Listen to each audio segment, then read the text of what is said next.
Good evening and welcome to the Reston Community Center Board of Governors monthly meeting, December the 6th, 2021. Absent and excused this evening are Mr. Penniman, Mr. Keefe, Mr. Stilson, and Beverly, our chair. And I hope Beverly is on the mend and back on the road to recovery soon. All right, approval of the agenda. I move that we approve the agenda. Second. All those in favor say aye. Aye. All right. Approval of the minutes and board actions of the November the 1st, 2021 board minutes. I move that we approve the board minutes from November 1st, 2021. Second. All those in favor say aye. Aye. Opposed say nay. That motion carries. Approval of the November 1st, 2021 board actions. I move that we approve the November 1st, 2021 board actions. I will second that. All those in favor say aye. Aye. Opposed say nay. The motion carries. Chair's remarks. Chair's got a few remarks tonight. Wish Beverly the best. We're in the middle of the holiday season, and be glad. But one story I will tell. I won't say a poem, but what this season is all about. I just saw a note on Facebook from Lila's daughter-in-law, and her granddaughter, Melina, wrote the nicest note to Santa saying, "Don't bring me any toys this year because there's so many kids that don't have toys, and give those kids my toys." And she's 6 or 7? 7 years old. So she's been taught well, and we should all take advantage of the spirit of the season. Well, lucky for Mila, the presents under our tree have Yaya and Grandpa Robert's name on them. Right, exactly. She would be giving those away.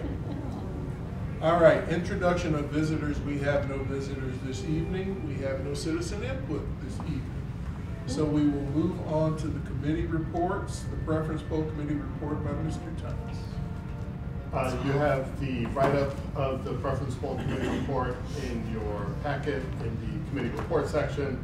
Frankly, I walked through this the informal version last time, so I won't recapitulate everything, but basically things went smoothly this preference poll cycle. The innovations that we've done in the past, we want to carry forward, most notably ones that are driven by logistics, have worked well. And as requested by the board, Lila and staff have investigated the possibilities of and constraints on any modifications to the processes, most notably when there is an uncontested preference poll of only incumbents.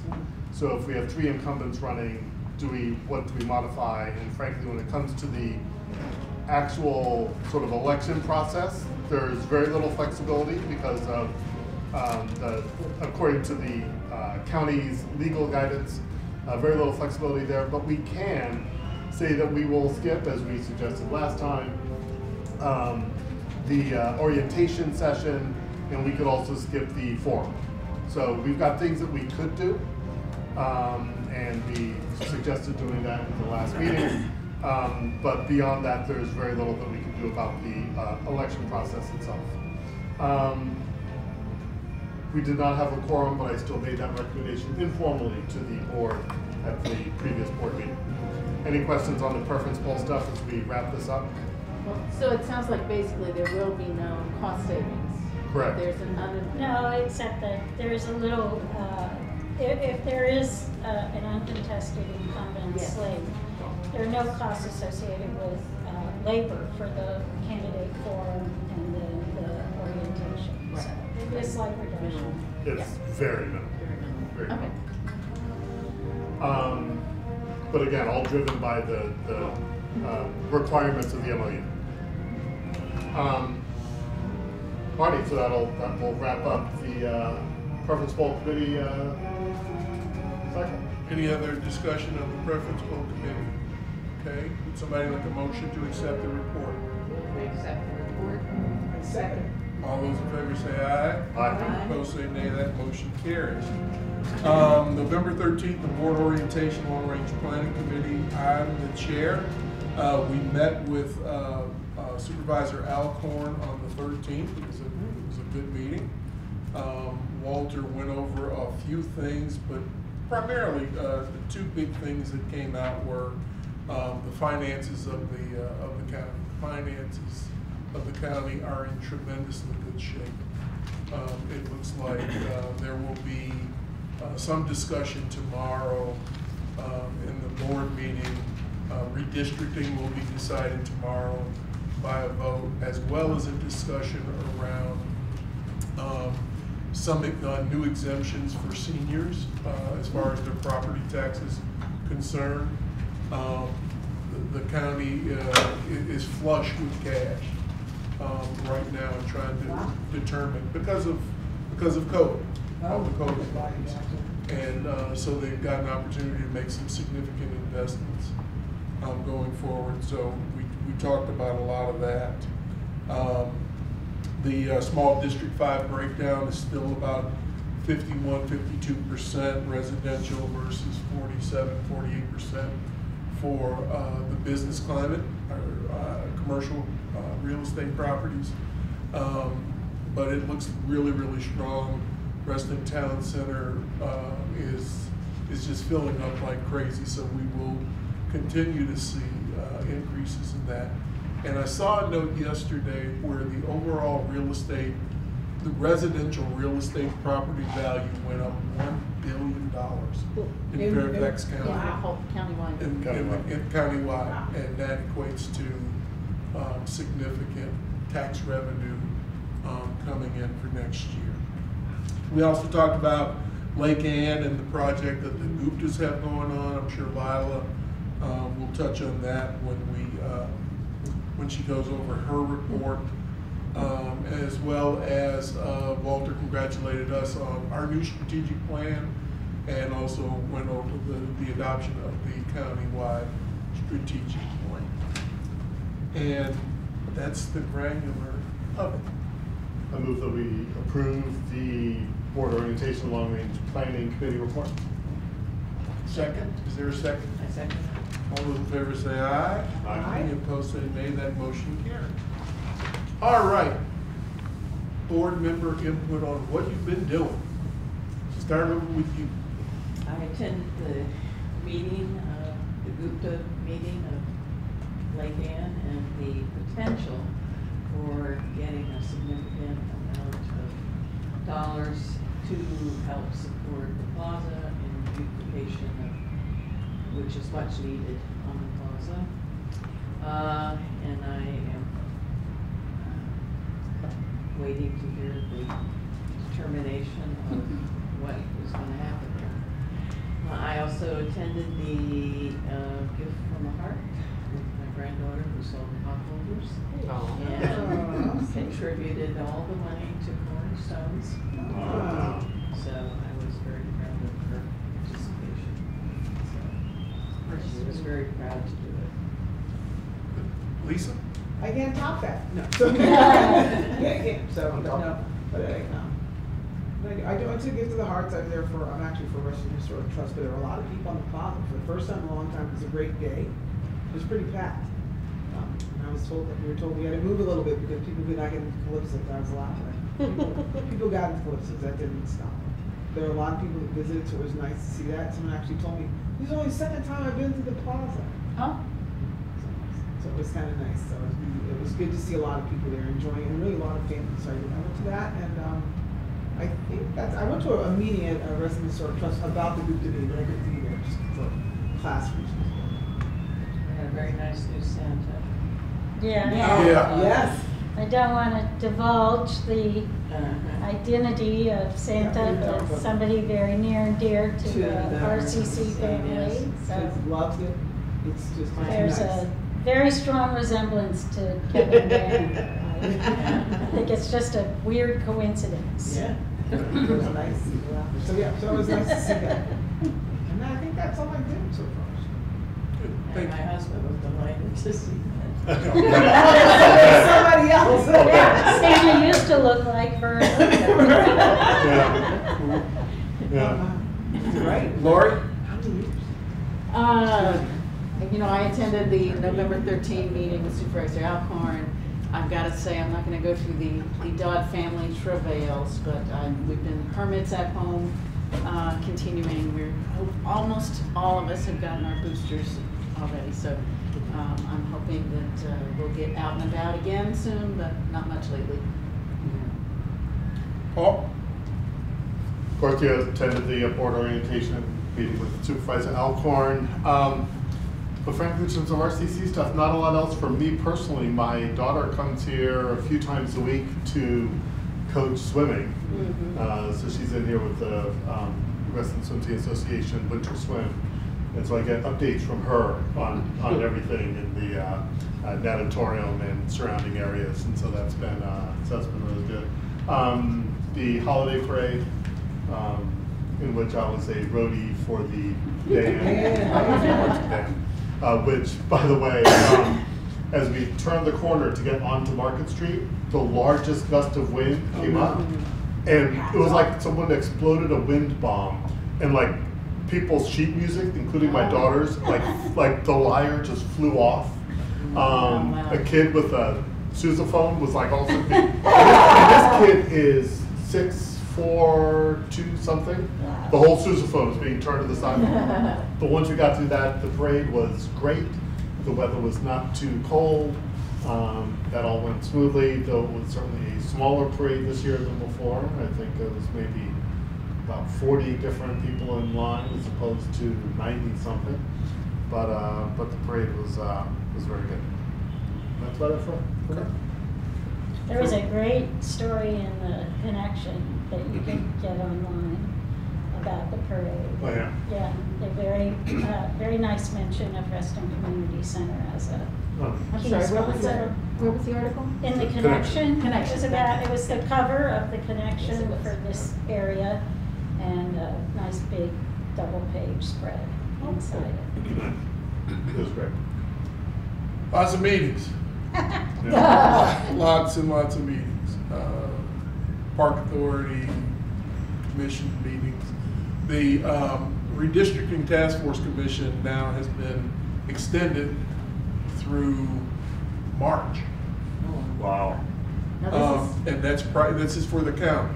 for the county. For the county. And the task that's been given to us now is to look at the potential renaming of the districts and how that might come about.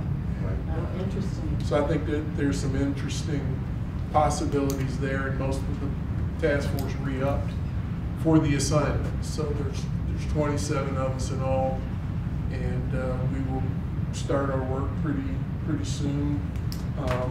The Sports Tourism Task Force meeting is next week. We'll talk about that. There are a couple of goodies in there for Reston in terms of conversation. Bill, on that one you're talking about, do they, for the redistricting, will they ever have like community open forum meetings? No. I just, some of us, things about the renaming of certain highways. Yes. I missed it. My spouse said we saw something on TV that was, I'll talk about it offline. But Yeah, the highways had their own separate commission. Yeah, and did that. It was, the redistricting was an interesting deal, to say the least. But that was about it. But I would, and I took the time to, I worked with Lila and Daniel Singh from the McLean Community Center in trying to find our new deputy director, and she's sitting right there. So congratulations to BB Wen. This is her first board meeting, and we are certainly glad to have her with us in the number 2 slot. So congratulations on that. I've been out of the loop. Congratulations. Yes. That's neat. All right, Ms. Lila. Okay, well, there's a new format to your executive director report consistent with our strategic plan pillars. Oh, I think this will be a helpful way for us to stay focused on the new strategic plan and to help the staff stay focused on the strategies and goals within it with respect to the month-to-month work that we're accomplishing. So in terms of highlights of this, I would say definitely we have begun work in earnest with the Department of Public Works and Environmental Services and the firm of Grimm and Parker to craft an agreement for them to facilitate community engagement on the issue of the possible arts venue, the Proffer from Boston Properties. I expect to have the scope of work and deliverables available for our planning conversations in January. But in essence, they will shepherd and guide the community conversation around the first in the months of February and March, what the program for this venue might be, what the community's priorities are in terms of elements of the facility. And then once the program elements are clarified and clear, they will work on establishing a very rough order of magnitude on cost so the county can consider what the financing options need to be in order to realize the venue. And I say very rough because there's so much volatility in the construction environment right now that part of their work will also be building in some contingency factors and guidance with respect to how costs might evolve in the time ahead. The objective will be to conclude that work in the context of our strategic planning and budget public hearing calendar so that there will be a final presentation for the June public hearing for the board, and then that will provide the county with additional information to the information already available to the county from the 2018 countywide arts market and needs analysis study that was done under the Master Arts Plan Task Force oversight. And then our 2019 community survey, which included that robust section of questions about the venue and financing. So this is really the last piece of the puzzle to look at what, for this immediate area, Reston and perhaps somewhat beyond, what the desired kinds of spaces in that venue footprint might be. And then what financing cost magnitude there is, and then armed with that, the county will be able to make a good response to the proffered conditions. We also are adapting the little conference room in Lake Ann to include 2 workstations because we have so many staff going back and forth from that facility to this facility. Where we have some workstations that are flexible workstations here, we didn't over there, so that will be accomplished within the next couple of months. I mentioned last month about the exploration of a teen apprentice ecology internship program that we're working on with Opportunity Neighborhood. That is proceeding. And then in community connections, this issue of the plaza improvements at Lake Ann is still evolving. There was a letter from the president of LARCA to the members of LARCA indicating that LARCA had to be solely responsible for any improvements to its physical assets. And for all intents and purposes, the letter foreclosed the discussion from the president's perspective of the Gupta's proposition. I checked with the Guptas. They have countered to that letter that there are actually paths through the bylaws of LARCA and past arrangements with the Reston Historic Trust, which is an owner in LARCA, and their examples were of the bricks installations on the plaza, as well as the installation of the the pharmacy icons on the sort of the steps going up to the chimney house area. So we will see how that develops. They're on a fairly tight timeline. The goal for this was to be able to be specific with the landscaper involved in the work and to have a high level of confidence in the landscaper doing the work, in particular the restoration work for the pyramid sculpture, the climbing sculpture. And I hope some of these issues will get ironed out quickly. There may be a possibility of, if these issues can be resolved, perhaps there may be some phasing or break the project into smaller parts. Several owners pledged. I think the total was up to $33,000 of the 45 that they felt that the owners of the condominium association should contribute. So we will see how things unfold.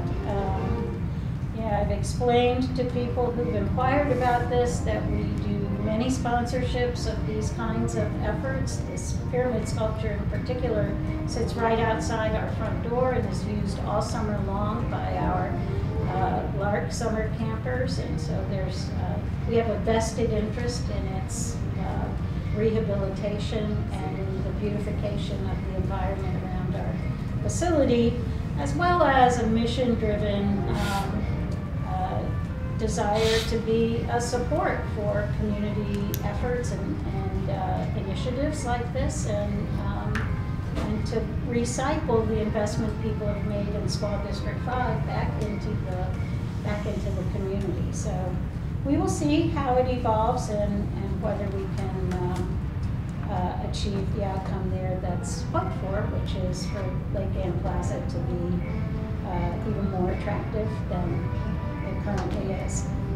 I think everything else here is basically similar to any other month. We're very grateful that people in the community are feeling safer, and despite the trauma of the Delta variant and this emerging concern about Omicron, we are seeing participation numbers increase in our program offerings and in people obviously doing things in the community center, and I think that because the vaccination level is so high in the community, people feel relatively safe, and although the positivity rate in Fairfax County Health District is rising, the hospitalization issues are relatively under control. There's not a commensurate rise in hospitalizations and deaths in this area. There are in other areas, but so far in this area, things seem to be somewhat stable. And I attend a lot of meetings every month as well. Very good. Is there any old business? Is there any new business? All right. Happy birthday to the Fairfax County Park Authority. Today is our 71st birthday. Happy birthday. Thank you very much. Happy birthday. Plenty of. What's 71? Trust me, I am. We've got plenty of holiday performances here during the month, so take advantage of them when you can. We've got an Equity Matters thing coming up on the 19th, and then our annual retreat will come up in place of the board meeting in January. So without further ado, Merry Christmas, Happy Holidays, the best of all of you and your families and loved ones, and with that we are adjourned. Bill, you're the